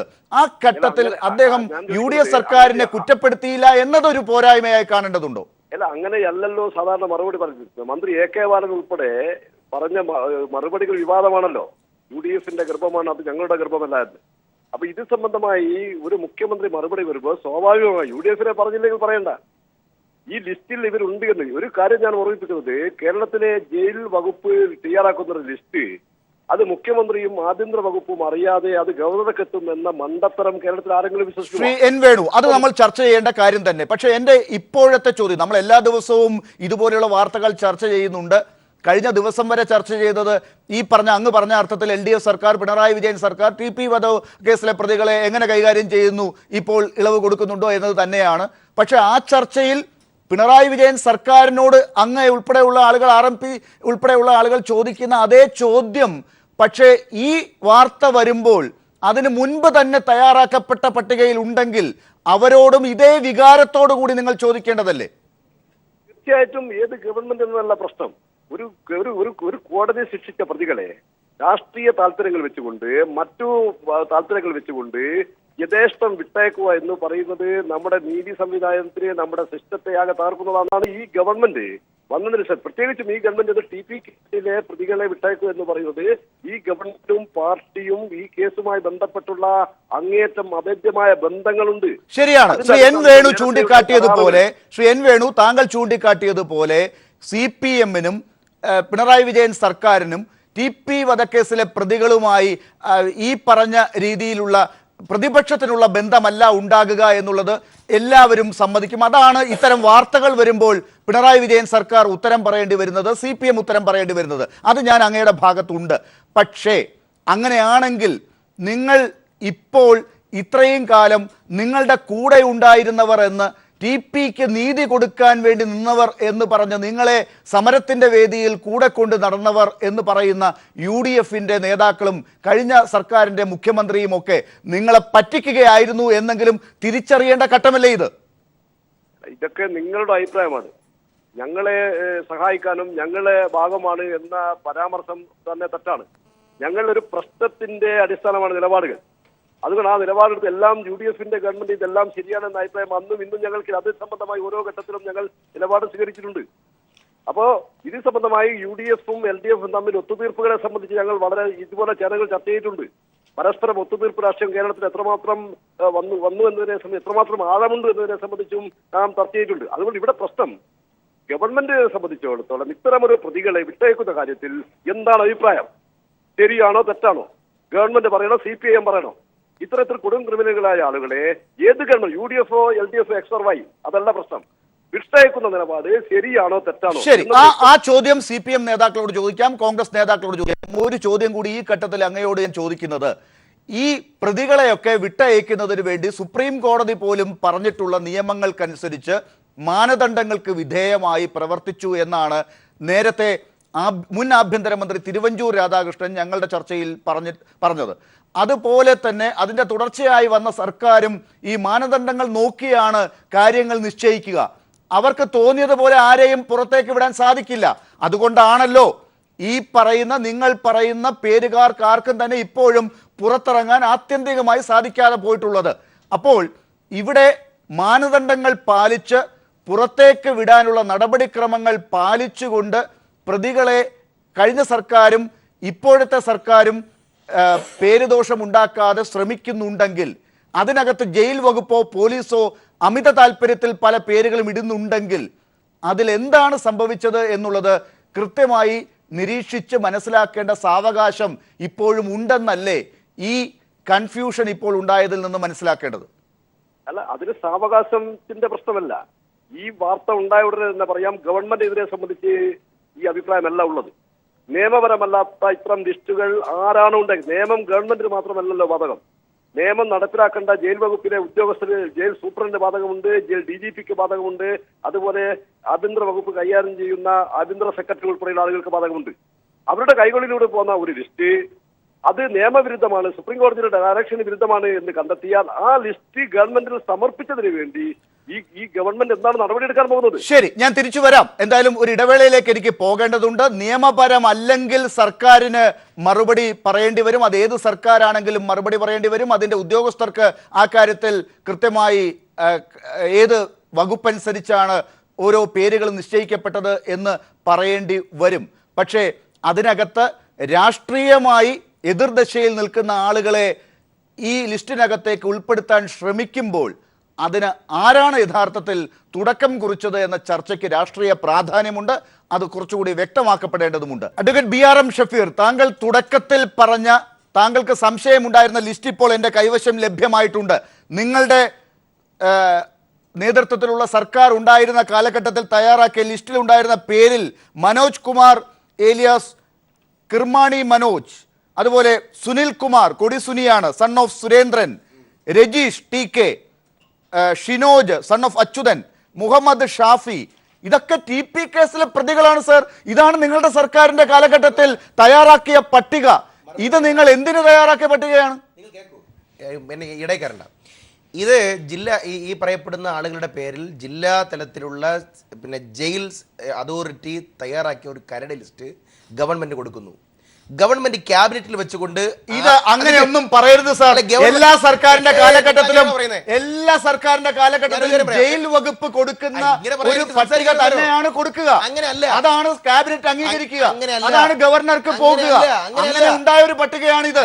ഈ പട്ടികയിൽപ്പെട്ട പേരുകളിൽ ഈ പേരുകാർ ഉള്ളത് കൊണ്ടാണ് നിയമപ്രകാരം പ്രശ്നമുണ്ടാകുമെന്ന് കരുതി നിങ്ങളത് ക്യാബിനറ്റിൽ വെക്കാതെ ഗവർണർക്ക് കൊടുക്കാതെ വൈകിപ്പിച്ചുകൊണ്ടിരുന്നത് ഇലക്ഷൻ നോട്ടിഫിക്കേഷൻ വന്നത്, നിങ്ങൾക്ക് തെരഞ്ഞെടുപ്പിലേക്ക് പോകേണ്ടി വന്നത്, സർക്കാർ മാറിയത്, സമയം കിട്ടിയില്ല ഇവരെ പുറത്താക്കാൻ. അങ്ങനെ പറയട്ടെ, ഇപ്പൊ പുറത്താക്കാനായോ? റമിഷൻ ഇപ്പൊ പുറത്താക്കലായോ? നിക്ക്, ഗവർണർക്ക് കൊടുക്കുന്ന പട്ടികയാണല്ലോ പുറത്തു വരേണ്ട ലിസ്റ്റ്. ഉമ്മൻചാണ്ടി സർക്കാരിന്റെ കാലഘട്ടത്തിൽ ഗവർണർക്ക് കൊടുത്തു എന്ന് പറയപ്പെടുന്ന ലിസ്റ്റും ജയിൽ അതോറിറ്റി ഉമ്മൻചാണ്ടി സർക്കാരിന്റെ ക്യാബിനറ്റിലേക്ക് കൊടുത്തുവിട്ട ലിസ്റ്റും രണ്ടും സ്ക്രീൻ ചെയ്യപ്പെട്ടതാണ്. ജയിലിൽ നിന്ന് കൊടിസുനി ഉൾപ്പെടെയുള്ള ആളുകളുടെ പേരുണ്ട് എന്ന് കണ്ടപ്പോൾ തന്നെ ക്യാബിനറ്റ് അവരുടെ പേര് നീക്കം ചെയ്തുകൊണ്ടുള്ള പട്ടികയാണ് ഗവർണർക്ക് കൊടുത്തത്. ഞാൻ ഇപ്പോഴും ഡോക്ടർ ലാലിനെ ഈ കൈരളി ഇരുന്നുകൊണ്ട് വെല്ലുവിളിച്ച് പറയുന്നു, ഗവർണർക്ക് കൊടുത്ത ലിസ്റ്റിൽ ഇവരുടെ പേരുണ്ടാവില്ല. ഗവർണർക്ക് കൊടുത്ത ലിസ്റ്റിൽ പേരില്ല. ചോദ്യമായി ഈ ചർച്ചയിൽ അപ്പോഴും പറയുന്നത് ഉറച്ചേക്കല്ലേ? അപ്പോൾ അങ്ങ് ഇങ്ങനെ ഒരു ലിസ്റ്റിനെ കുറിച്ച് അറിഞ്ഞതേയില്ല. ഈ കാര്യം ഞാനിപ്പോൾ ഞാൻ സമ്മതിച്ചു തരുമായിരുന്നു, അങ്ങയുടെ സർക്കാരിന്റെ ആത്മാർത്ഥത ഞാൻ സമ്മതിച്ചു തരുമായിരുന്നു. ഈ ലിസ്റ്റ് ജില്ലാ കോടതികൾ ലിസ്റ്റ് ഇപ്പോഴുണ്ട് എന്റെ അങ്ങനെയൊന്നും പോരാ. നിങ്ങൾ ഇങ്ങനെ മൊബൈൽ ടെലിവിഷനിലൂടെ ഗവർണർക്ക് കൊടുത്ത ലിസ്റ്റിൽ ഞാൻ ഇപ്പോഴും പറയുന്നു, ഗവർണർക്ക് കൊടുത്ത ലിസ്റ്റിൽ പേരുണ്ടായെങ്കിൽ ഞങ്ങൾ നിങ്ങൾ പറയുന്ന ശിക്ഷയായിട്ട് അനുവദിച്ചില്ല സർ. അത് ഗവർണർക്ക് ഞങ്ങൾ ലിസ്റ്റ് കൊടുത്തില്ലല്ലോ. ലിസ്റ്റ് കാണണമെങ്കിൽ അതെന്താ ഈ ലിസ്റ്റാണ് ഗവർണർ കൊടുത്ത ലിസ്റ്റാണോ? ഗവർണർക്ക് കൊടുക്കാൻ നിങ്ങൾക്ക് ഗവർണർക്ക് കൊടുത്തില്ലല്ലോ. ഗവർണർക്ക് കൊടുക്കുന്ന ലിസ്റ്റ് വേറെയാണ്. അഡ്വക്കേറ്റ് ബി ആർ ഗവർണർക്ക് ഞങ്ങൾ അങ്ങനെ ഒരു ലിസ്റ്റ് കൊടുത്തിട്ടില്ല. കേരളത്തിലെ പ്രദേശ് കോൺഗ്രസ് കമ്മിറ്റിയുടെ മീഡിയ സെല്ലിന്റെ ഭാഗം എന്നാണ് ഞാൻ മനസ്സിലാക്കുന്നത്. ഞാൻ ആവർത്തിച്ച് പറയല്ലേ, ആ ഗവർണർക്ക് ഇങ്ങനെ ഒരു ലിസ്റ്റ് കൊടുത്തിട്ടില്ല ഉമ്മൻചാണ്ടി സർക്കാർ. ഈ വാദങ്ങൾ മുന്നോട്ട് വെക്കുന്ന BRM ഷഫീറിനോട് അങ്ങ് എന്ത് മറുപടിയാണ് നൽകുന്നത്? ഞാൻ റെലവന്റ് പോയിന്റ്സ് വെച്ചല്ലേ പറയുന്നത്. BRM ഷെരീഫൊന്നും അന്ന് ആ കാലത്ത് ഈ കാര്യങ്ങളൊന്നും കാണാൻ ഭരണത്തിൽ അത്രയും ഇടപെടുകയും ഒക്കെ ചെയ്തിട്ടുള്ള ഒരാളായിട്ട് എനിക്ക് മനസ്സിലായിട്ടില്ല. 3 ആഭ്യന്തര വകുപ്പ് മന്ത്രിമാരായിരുന്നു ആ കാലഘട്ടത്തിൽ. അതൊന്ന്. 2, ആ കാലത്ത് ഇത് ഗവർണറുടെ കയ്യിലേക്ക് കൊടുക്കാൻ പറ്റാതിരുന്നത് ഇലക്ഷനിൽ ഇങ്ങനെ ഒരു സമ്മതിച്ചല്ലോ. അല്ല, കൊടുക്കാൻ പറ്റിയിട്ടില്ലെങ്കിൽ എനിക്കറിയില്ല. അല്ല, എനിക്കറിയില്ല കൊടുത്തിട്ടില്ല. വേറെ ഗ്രൂപ്പുകാർ ഇതൊക്കെ ഇവര് തയ്യാറാക്കി വെച്ചിരുന്നതായിരിക്കും. ഞാൻ ബഹുമാനപ്പെട്ട മുൻ ആഭ്യന്തര വകുപ്പ് മന്ത്രി രമേശ് ചെന്നിത്തലയുമായിട്ട് നേരിട്ട് സംസാരിച്ചിട്ടാണ് ഈ ചർച്ച ചെയ്യുന്നത്. ഒരാളോട് മാത്രം ചോദിക്കരുത്. അതിന് മുമ്പ് ആഭ്യന്തരമന്ത്രി ഉണ്ടായിരുന്നു, ശ്രീ തിരുവഞ്ചൂർ രാധാകൃഷ്ണൻ. അതിനു മുമ്പ് വേറൊരു ആഭ്യന്തരമന്ത്രി ഉണ്ടായിരുന്നു, സാക്ഷാൽ ശ്രീ ഉമ്മൻചാണ്ടി. ഇവരോടൊക്കെ ചോദിക്കണം ആരുടെ അനുമതിയോടുകൂടിയാണ്, ആരുടെ അനുമതിയോടുകൂടിയാണ്.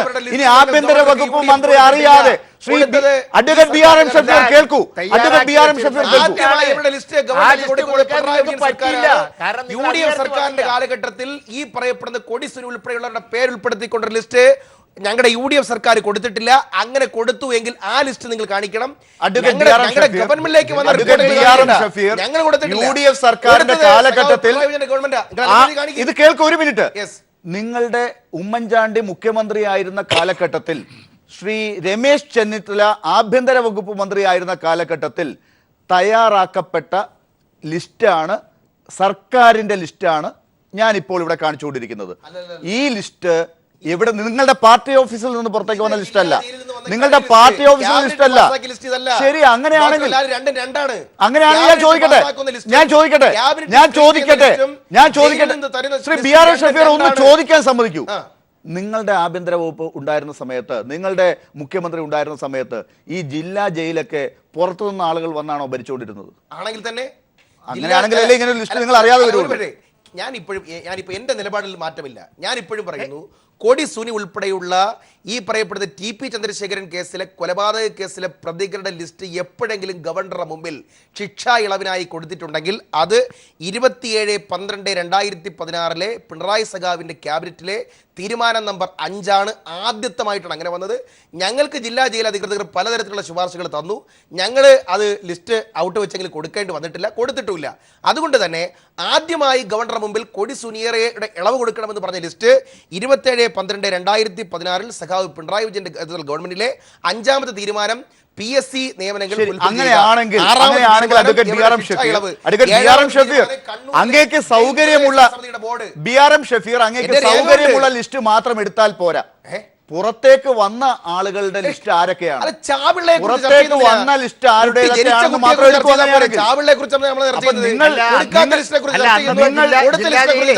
കൊടുത്തതാണ് ചാപിള്ള, കൊടുത്തതാണ് ജീവനുള്ള പിള്ള എന്നാണ് പറയുന്നത്.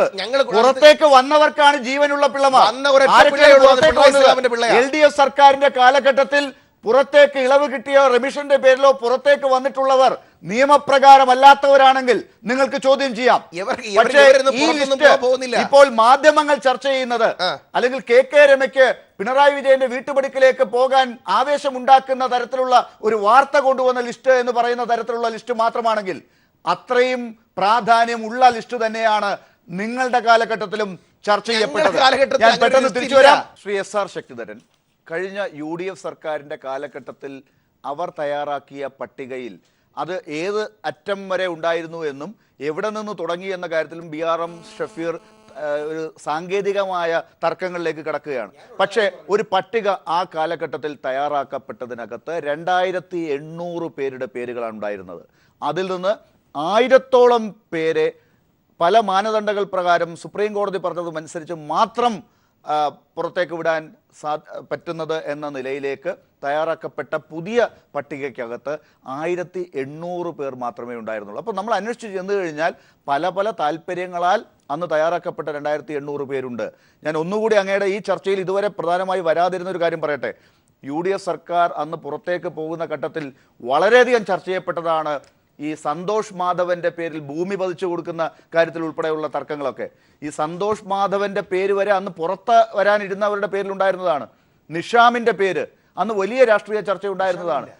ചന്ദ്രബോസിലെ കേസിലെ ഇതൊക്കെ ആ ആദ്യത്തെ പട്ടികയിൽ ഉണ്ടായിരുന്നതാണ്. ഇപ്പോൾ ഈ ചുരുങ്ങിയ പട്ടികയാണ് വരുന്നത് എന്ന് പറയുമ്പോൾ എന്ത് താല്പര്യമായിരുന്നു സർ അന്നുണ്ടായിരുന്നത്? അന്നുണ്ടായിരുന്ന താല്പര്യം ഇത്തരം ആളുകളെ വെളിയിൽ കൊണ്ടുവന്ന് ഇവരുടെ എല്ലാം ആവശ്യങ്ങൾക്ക് വേണ്ടിയിട്ടാണ് അവരിൽ പലരും പ്രവർത്തിച്ചിട്ടുള്ളത്.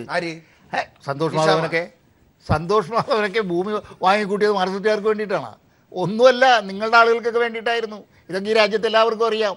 അതുകൊണ്ട് തന്നെ അവരെയെല്ലാം വെളിയിലേക്ക് കൊണ്ടുവരേണ്ടതിൻ്റെ ആവശ്യം നിങ്ങൾക്കുണ്ട്. ആ ആവശ്യം നിങ്ങൾ നിറവേറ്റാനായിട്ട് ശ്രമിച്ചു. അത് നടക്കാതെ പോയതിന് അന്ന് വെച്ചാൽ ജനം അനുവദിച്ചില്ല. ആ കടുംവെട്ടിൽപ്പെട്ടതായിരുന്നു ഇതൊക്കെ. സത്യത്തിൽ ഞാൻ ഇതിന്റെ യഥാർത്ഥ ഡോക്ടർ ലാൽ തന്നെ ഈ ചർച്ച BRM ഷഫീർ വെറുതെ ചർച്ച വഴിതെറ്റിച്ചു. ഞാനിപ്പോൾ അങ്ങയുടെ കയ്യിൽ ഇപ്പോൾ ഡോക്ടർ ലാൽ ഇന്ന് ഈ ചർച്ചയിൽ BRM ഷഫീർ അങ്ങ് ജീവനോട് സംശയമുണ്ട്. അങ്ങയുടെ സർക്കാരിന്റെ തലപ്പത്തുണ്ടായിരുന്ന ഒരു ആഭ്യന്തര വകുപ്പ് കൈകാര്യം ചെയ്തിരുന്നവരും ഒക്കെ ആരുടെ പേരുകളാണ് എടുത്തു വെച്ചിരുന്നത് എന്നുള്ള കാര്യത്തെക്കുറിച്ച് അങ്ങയുടെ മുമ്പിലേക്ക് ഇപ്പോൾ ഈ വാർത്തകൾ വരുമ്പോൾ അങ്ങക്ക് എത്രമാത്രം ജീവനുണ്ട് എന്നുള്ള കാര്യത്തിൽ എനിക്ക് സംശയമുണ്ട്. വളരെ ആർജവമുള്ള യൂത്ത് കോൺഗ്രസ്സുകാരൊക്കെ പാർട്ടി വിട്ടുപോകുന്ന കാലഘട്ടമാണ്. അങ്ങ് പുനർവിചിന്തനം ചെയ്യണമെന്നാണ് എനിക്കിപ്പോ പറയാനുള്ളത്. ശ്രീ എസ്.ആർ. ശക്തിധരൻ, BRM ഷഫീറിന്റെ ഈ വാദങ്ങളൊക്കെ ഇവിടെ മാറ്റിവെക്കൂ. എനിക്കിപ്പോഴും അറിയേണ്ടത് ഈ കാര്യമാണ്. കെ രമയെ ഉൾപ്പെടെയുള്ളവരെ ഈ രാഷ്ട്രീയത്തിൽ കൊണ്ടു നടന്ന് വഞ്ചിച്ചത് എന്ന് ഇടതുപക്ഷം എപ്പോഴും പറയുന്നത് ഈ കോൺഗ്രസിനെ ഉദ്ദേശിച്ചാണ്. ഈ കാര്യത്തിൽ ഇപ്പോൾ ഈ ലിസ്റ്റ് വരുമ്പോഴും RMPയുടെ ഭാഗത്തു നിന്ന് ശക്തമായ പ്രതികരണം ഉണ്ടായോ? ഇല്ല, അവരുടെ ഭാഗത്തു നിന്ന് പ്രതികരണം വരുന്നില്ലല്ലോ. വളരെ വ്യക്തമായി തന്നെ ലാല് ചോദിക്കുന്നുണ്ടായിരുന്നല്ലോ, നിങ്ങളുടെ അഭിപ്രായം പറയൂ ഇതിനെക്കുറിച്ച്. മറുഭാഗത്തു നിന്നാണ് ഈ ലിസ്റ്റ് വന്നത് എന്ന് വളരെ ഡോക്യുമെൻ്റ് എവിഡൻസ് ഉള്ളപ്പോൾ അതിനെക്കുറിച്ച് നിങ്ങൾ പറയാതെ ഇപ്പോഴും LDFിൻ്റെ നേരേക്ക് കയർക്കുന്നതിൻ്റെ ഉദ്ദേശം എന്താണ് എന്ന് ചോദിച്ചാൽ അതിനൊരു മറുപടി പറഞ്ഞില്ലല്ലോ. അപ്പോൾ വളരെ വ്യക്തമല്ലേ അവരുടെ. അതായത് TP ചന്ദ്രശേഖരൻ എന്ന് പറയുന്നത് അവർക്കും ഒരു പൊളിറ്റിക്കലായുള്ള ഒരു ടാഗ് മാത്രമാണ്, ഈ വോട്ടിൽ കച്ചവടം ചെയ്യാൻ വേണ്ടി പറ്റുന്ന ഒരു സാധനമായി മാത്രം മാറുന്ന ഒരു ഘട്ടം ദൗർഭാഗ്യവശാൽ ഉണ്ടായിരിക്കുന്നു എന്ന് മനസ്സിലാക്കേണ്ട. ഇപ്പോൾ LDF ആരുടെ പേരൊക്കെയാണ് പുറത്തേക്ക് വിട്ടതെന്ന് മാത്രം പറയൂ. പഴയ കാലഘട്ടത്തിൽ ആരിട്ടു എന്നുള്ളതിനെ കുറിച്ച് ഇപ്പോൾ ചർച്ച വേണ്ട എന്ന തരത്തിലേക്കുള്ള പ്രതികരണങ്ങൾ വരുമ്പോൾ അത് തന്നെയാണ് പറഞ്ഞത്. അവരുടെ ഉദ്ദേശം ഇതൊന്നും അല്ലല്ലോ. അവർക്ക് കോൺഗ്രസിനെ ചീത്തയാക്കിയോ BJPയെ ചീത്തയാക്കിയോ ഒന്നുമില്ല. അവർക്ക് മാർക്സിസ്റ്റ് പാർട്ടിയെ ചീത്തയാക്കുക. അത് അവരുടെ രാഷ്ട്രീയ ലക്ഷ്യമാണ്. ആ രാഷ്ട്രീയ ലക്ഷ്യം നേടിയെടുക്കുന്നതിന് അവരെ ഇവർ കരുവാക്കുന്നു. നേരത്തെയും കരുവായി, ഇപ്പോഴും കരുവാകുന്നു. അത്രമാത്രം സംഭവിക്കാനുള്ളത്. ഇതുകൊണ്ടൊന്നും കേരള രാഷ്ട്രീയത്തിൽ വരെ വലിയ മാറ്റങ്ങളൊന്നും ഉണ്ടാവും എന്ന് ഞാൻ കരുതുന്നില്ല. ഈ പ്രശ്നം ഈ രാജ്യത്തിലെ ജനങ്ങൾക്ക് കണ്ണു തുറന്ന് കാണാൻ കഴിയുന്ന കാര്യങ്ങൾ തന്നെയാണ്. TP വധത്തിൻ്റെ ഏതെല്ലാം തരത്തിലാണ് അന്നത്തെ ഭരണകക്ഷിയായിരുന്ന കോൺഗ്രസും അതുപോലെ തന്നെ മറ്റ് പാർട്ടികളെന്ന് ഞാൻ മീൻ ചെയ്യുന്നത് മാർക്സിസ്റ്റ് വിരുദ്ധ കക്ഷികളെല്ലാം അതെങ്ങനെയാണ് മുതലെടുത്തതെന്ന് നമുക്ക് എല്ലാവർക്കും അറിയാം. ഒരു കേരളത്തിൽ കോൺഗ്രസ് ബന്ദ് ആഹ്വാനം ചെയ്തൊരു സംഭവമാണത്. ഒന്ന് ആലോചിച്ചോളണം. അല്ല, നിങ്ങളുടെ നേതാവൊന്നും അല്ലല്ലോ മരിച്ചത്. നിങ്ങളുടെ നേതാവിനെ കുഴപ്പം തന്നെയാണ് രാഷ്ട്രീയത്തിൽ ഇത്തരം വഞ്ചന ഇപ്പോഴും ആ പാവം സ്ത്രീയോട് കാണിച്ചുകൊണ്ടിരിക്കുകയാണ്. ഞങ്ങൾ നിങ്ങളാണ് ഇപ്പോൾ കാണിക്കുന്നത്. ഞാൻ പറഞ്ഞില്ലേ, കുഞ്ഞനന്ദൻ നിങ്ങളുടെ നേതാവല്ലേ? നിങ്ങളുടെ ഏരിയ കമ്മിറ്റി സെക്രട്ടറി ആയിരുന്ന ആളല്ലേ? ഇവരുമൊക്കെ അയാളല്ലേ ഇപ്പൊ ജയിലിൽ കിടക്കുന്നത്? ഇവരുമൊക്കെ ആ പാർട്ടിയിലെ നേതാക്കന്മാരെ. അഡ്വക്കേറ്റ് ബി ആർ ഷഫീർ, അതായത് ഇപ്പോൾ ഞാൻ ശ്രീ ഒരു എസ് ആർ കാര്യം ശക്തിധരൻ പറഞ്ഞിടത്തു നിന്നാണ് ഞാൻ തുടങ്ങുന്നത്. അതായത് നിങ്ങൾ എത്രമാത്രം ആത്മാർത്ഥമായിട്ടാണ് ശ്രീ ടി പി ചന്ദ്രശേഖരന് കേസ് കൈകാര്യം ചെയ്തത് എന്നുള്ളത് ഇപ്പോൾ സംശയത്തിന്റെ മുൾമുനയിലേക്ക് കാര്യങ്ങൾ വരുന്നു. അല്ല, ഞങ്ങൾക്ക് അതായത് ആർക്കും സംശയമില്ല. നിങ്ങൾക്ക് രാഷ്ട്രീയം തന്നെയായിരുന്നു. പൊതുജനങ്ങൾ അന്നേ സംശയിച്ചു. ഇടതുപക്ഷം നിങ്ങളെ കുറിച്ച് പറയുന്നുണ്ടായിരുന്നു, രാഷ്ട്രീയം കളിക്കുകയാണ്, CPM-നെ ഒതുക്കാൻ ശ്രമിക്കുകയാണെന്നൊക്കെ അന്നേ പറയുന്നുണ്ടായിരുന്നു. പക്ഷെ നിങ്ങൾ ആ കാര്യത്തിൽ നിഷ്പക്ഷമായിട്ട് നിയമത്തിന്റെ വഴിക്ക് എന്നൊക്കെ പറഞ്ഞ് ചെയ്തുകൊണ്ടിരുന്ന കാര്യങ്ങൾ രമ ഉൾപ്പെടെയുള്ളവർ വിശ്വസിച്ച് ആ കാലഘട്ടത്തിൽ രാഷ്ട്രീയമായി നിങ്ങളോടൊപ്പം നിന്നു. അതിന്റെ ഫലമായി ഏറ്റവും ഒടുവിൽ നിങ്ങൾ രമയെ പോലും വഞ്ചിച്ച് ചെയ്തത് എന്താണ് അണ്ടർഗ്രൗണ്ടിൽ ചെയ്തുകൊണ്ടിരുന്നത് എന്നുള്ളത് ഇത്തരം ലിസ്റ്റ് വരുമ്പോൾ പുറത്തേക്ക് വരുമ്പോൾ ഈ പട്ടിക പുറത്തേക്ക് വരുമ്പോൾ വ്യക്തമാകുന്നു. നിങ്ങൾ ബന്ദ് നടത്തിയെന്ന് ശ്രീ എസ് ആർ ശക്തിധരൻ പറഞ്ഞു. ആ ആത്മാർത്ഥത നിങ്ങൾക്ക് അവസാനം വരെ ഉണ്ടായിരുന്നുവെങ്കിൽ ഒരു പേര് ആ തരത്തിലൊരു പട്ടിക നിങ്ങളുടെ കയ്യിലേക്ക് ഒരാൾ താഴെ നിന്ന് അയച്ചു തന്നെങ്കിൽ അത് കയ്യിൽ വെച്ചുകൊണ്ടിരിക്കുകയായിരുന്നില്ല വേണ്ടിയിരുന്നത്. അത് തയ്യാറാക്കിയ ആളുകളെ ജനമധ്യത്തിലേക്ക് കൊണ്ടുവന്ന് ആ ഉദ്യോഗസ്ഥനെ ശിക്ഷിച്ച് സസ്പെൻഡ് ചെയ്ത്, അല്ലെങ്കിൽ ഇങ്ങനെയല്ല ഞങ്ങളുടെ സർക്കാരിന്റെ സന്ദേശം നൽകൽ, ഇതല്ല ഞങ്ങളുടെ പോലീസിനെ കൊണ്ട് ഞങ്ങൾ ചെയ്യിക്കാൻ ഉദ്ദേശിക്കുന്നത്, ഞങ്ങളുടെ ജയിൽ അധികാരികൾ ഇത്തരം രാഷ്ട്രീയമല്ല കളിക്കേണ്ടത് എന്ന് പറഞ്ഞ് ജനങ്ങളുടെ മുമ്പിൽ തുറന്നു കാണിക്കണമായിരുന്നു. ചങ്കൂറ്റമുള്ള ആഭ്യന്തര വകുപ്പായിരുന്നു നിങ്ങളുടെ കയ്യിലുണ്ടായിരുന്നത്. ഞങ്ങൾ എന്താ ചെയ്ത്? ഞങ്ങൾ ടി പി ചന്ദ്രശേഖരൻ കേസിൽ കൃത്യമായിട്ട് തന്നെ വിചാരണ നടത്തി ശിക്ഷ കൊടുക്കേണ്ടവർക്ക് ശിക്ഷ വാങ്ങി കൊടുത്തിട്ടുണ്ട്. ഗൂഢാലോചനയുമായി ബന്ധപ്പെട്ട കേസ് CBI അന്വേഷിക്കണമെന്ന് പറഞ്ഞുകൊണ്ട് ഹർജികൾ നിലവിലുണ്ട്. അത് ഇതുവരെയും കേന്ദ്ര സർക്കാർ അനുവാദം കൊടുത്തിട്ടില്ല. അതവിടെ നിൽക്കട്ടെ. ഇവിടുത്തെ പ്രശ്നം ഈ ചർച്ചയിലുടനീളം ഡോക്ടർ ലാൽ വളരെ ബുദ്ധിപൂർവ്വം കീനായി ഷാർപ്പായി ചെയ്യാൻ ശ്രമിച്ചതെന്നറിയോ? കൊടിസുനി ഉൾപ്പെടെയുള്ള ആളുകളെ പുറത്തിറക്കാൻ ഗവർണർക്ക് കൊടുത്ത ലിസ്റ്റിൽ ആദ്യം പേരുൾപ്പെടുത്തിയത് UDF ആണെന്ന് വരുത്താൻ ചില നല്ല ശ്രമങ്ങൾ നടത്തി. പക്ഷേ ഞാൻ ഇപ്പോഴും പറയുന്നു, ആദ്യമായി കൊടിസുനി ഉൾപ്പെടെയുള്ളവരുടെ പേര് ഗവർണറുടെ മുമ്പിലാകെ വന്നിട്ടുണ്ട്. വളരെ ബുദ്ധിപൂർവ്വം കോൺഗ്രസിനകത്തുള്ള ഗ്രൂപ്പ് രാഷ്ട്രീയമാണ് ഈ ചർച്ചയിലേക്ക് കൊണ്ടുവരാൻ ശ്രമിക്കുന്നത്. നിങ്ങളുടെ ആരുടെയോ താല്പര്യത്തിന്റെ പുറത്ത് ഒരു പട്ടിക വന്നു, ആ പേരുണ്ട്, പക്ഷെ അത് നിങ്ങളുടെ മറ്റേ ഗ്രൂപ്പിൽപ്പെട്ട ആരോ പുറത്തേക്ക് ഗവർണർക്ക് കൊടുക്കാൻ അത് ചെയ്തത് എന്ന് വരുത്താൻ ശ്രമിക്കുന്നത്. എനിക്കിപ്പോൾ അറിയേണ്ടത് advocate B R L Shafeer, നിങ്ങൾക്ക് വേണ്ടപ്പെട്ട ആരോ തയ്യാറാക്കിയ പട്ടിക അല്ലെങ്കിൽ എന്തിനാണ് ഈ പട്ടിക തയ്യാറാക്കിയ ആളുകളെ നിങ്ങൾ ഇതുവരെ സംരക്ഷിച്ചത്? പട്ടിക തയ്യാറാക്കി അയച്ചിട്ട് ക്യാബിനറ്റ് പരിഗണിച്ചോ, അത് ഗവർണർക്ക് അയച്ചോ എന്നല്ലേ നോക്കേണ്ടത്? അതല്ല നോക്കേണ്ടത്. അതല്ല, അതിനകത്ത് യാതൊരു കുഴപ്പമില്ല. നിയമപ്രകാരമുള്ള ആളുകളെ advocate B R L Shafeer, താങ്കൾ വെറുതെ ബഹളം വെക്കണ്ട. ഞാൻ ബഹളമല്ല, ഞാൻ ഈ നിയമപ്രകാരം തയ്യാറാക്കപ്പെട്ട പട്ടികയിലുള്ളവരെ പുറത്തിറങ്ങൂ. അപ്പോൾ നമുക്ക് അറിയേണ്ടത് ഒന്ന് മാത്രമേ ഉള്ളൂ, എന്ത് താല്പര്യത്തിനാണ് ഈ പട്ടിക തയ്യാറാക്കിയത്. അപ്പൊ പട്ടിക തയ്യാറാക്കിയ ആളുകളെ നിങ്ങൾ എന്തിനാണ് ഇതുവരെ സംരക്ഷിച്ചത്? ഒരു കാര്യം, ഈ ജയിൽ ഉപദേശക സമിതിയുടെ മുമ്പാകെ ഏത് ജയിലിൽ കിടക്കുന്ന പ്രതികൾക്കും അപേക്ഷ കൊടുക്കാനും അത് അവരുടെ മുമ്പാകെ അപ്പീൽ കൊടുക്കാനും, ഇപ്പോൾ KC രാമേന്ദ്രൻ്റെ വിഷയത്തിൽ അദ്ദേഹത്തിന് ക്യാൻസറാണ് എന്ന് പറഞ്ഞുകൊണ്ട് അദ്ദേഹം കൊടുത്ത അപേക്ഷ പെൻഡിങ്ങിൽ വന്നു. കുഞ്ഞനന്ദൻ എന്ന് പറയുന്ന ആളിന് ഹാർട്ടിന് 3 തവണ സർജറി ചെയ്ത ആളാണെന്നുള്ള മെഡിക്കൽ സർട്ടിഫിക്കറ്റ് ഉൾപ്പെടെ മെഡിക്കൽ ബോർഡിന്റെ റിപ്പോർട്ട് ഉൾപ്പെടെയാണ് ജയിൽ സമിതിയുടെ മുമ്പാകെ വന്നത്. ഈ സാധനങ്ങളെല്ലാം കൂടി വെച്ചുകൊണ്ട് ക്യാബിനറ്റിലേക്ക് വന്നു. ക്യാബിനറ്റ് സംഗതി കുഴപ്പമാണെന്ന് കണ്ടപ്പോൾ ആളുകൾക്കും ഇതുപോലെയുള്ള പല രഹസ്യങ്ങളും അറിയാം. ചർച്ചയുടെ പല കാര്യങ്ങളും കൊടിസുനി എന്ത് മെഡിക്കൽ സർട്ടിഫിക്കറ്റ് ഹാജരാക്കിയ പട്ടികയിൽ വന്നത്? നിങ്ങൾ ഈ പട്ടികയിലുള്ള 2-3 ആളുകളുടെ പേര് ഇപ്പോൾ പറഞ്ഞു. അവർക്ക് എന്തിനാണ്? എന്നിട്ട് അല്ല സാർ കേൾക്കൂ, അപ്പൊ ഈ ക്യാബിനറ്റിന് മുമ്പാകെ വന്നപ്പോ ഈ TP കേസുമായി ബന്ധപ്പെട്ട ഒരാളിനെയും പരിഗണിക്കേണ്ടതില്ല എന്ന് പറഞ്ഞുകൊണ്ട് അത് അപ്പോഴേ ഫയൽ അങ്ങ് മടക്കി. ഞങ്ങൾ ഗവർണർക്ക് അയച്ചില്ല, ലിസ്റ്റും അയച്ചില്ല. പക്ഷേ പിണറായി സർക്കാർ ചെയ്തത് ഇതുപോലെ വന്ന ശുപാർശയെ അതുപോലെ എടുത്ത് ഗവർണർക്ക് അയച്ചപ്പോൾ ഗവർണർ തിരിച്ചയച്ചു. ഇതാണ് വ്യത്യാസം. ജനങ്ങൾക്കറിയാം എന്ത് തരം ചർച്ചയ്ക്കാണ് കേരളം ഈ രാത്രി കാത്തിരുന്നത് എന്നുള്ള കാര്യത്തിൽ കാറ്റു പോകുകയാണ് ആ ചർച്ചയെ ഊതി വീർപ്പിച്ച് ഇതുവരെ വച്ചിരുന്നവർക്ക്. ശ്രീ SR, താങ്കൾക്ക് അവസാന കമന്റ് ഈ ചർച്ചയിൽ പറയാം. ഞാൻ പറഞ്ഞില്ലേ, ഈ ഗവൺമെന്റിനെതിരെ എങ്ങനെ ഇപ്പോൾ ഒരു രാഷ്ട്രീയ സംഭവവികാസം ഉണ്ടാകാൻ പോവുകയില്ല. നമ്മുടെ രാജ്യത്തൊരു ബൈ ഇലക്ഷൻ നടക്കാൻ പോവുകയാണ്. അതിനകത്ത് ഞങ്ങൾക്ക് മലപ്പുറത്തൊക്കെ എന്തിനാ ഇത് സാർ? അല്ല, ഞാൻ പറയും നിങ്ങൾ തോറ്റു പോകും. ഞങ്ങൾ മലപ്പുറത്തൊക്കെ എന്ത് ഈ TP കേസ് എടുത്തോണ്ട് ഞങ്ങൾ മലപ്പുറത്ത് അല്ല, പിന്നെ എന്തിനാ ഇത് കൊണ്ടുവന്നത്? ഞങ്ങൾ യൂണിഫോം കൊണ്ടുവന്നല്ലോ, മാധ്യമപ്രവർത്തകർ കൊണ്ടുവന്ന് ചർച്ചയായി. ഞങ്ങളുടെ സത്യങ്ങൾ മലപ്പുറത്തൊക്കെ ജയിക്കാൻ ഞങ്ങൾക്ക് വേണ്ട സാറേ. നിങ്ങൾക്ക് അറിയാലോ, മാധ്യമപ്രവർത്തകർ മാർക്സിസ്റ്റ് പാർട്ടിക്ക് വേണ്ടിയിട്ടല്ലോ ഈ അത് മാധ്യമപ്രവർത്തകരുടെ അടുത്തല്ലേ പറയണ്ടേ? കോൺഗ്രസ്സുകാർ ചെയ്തോ, UDF ചെയ്തോ? ശരി,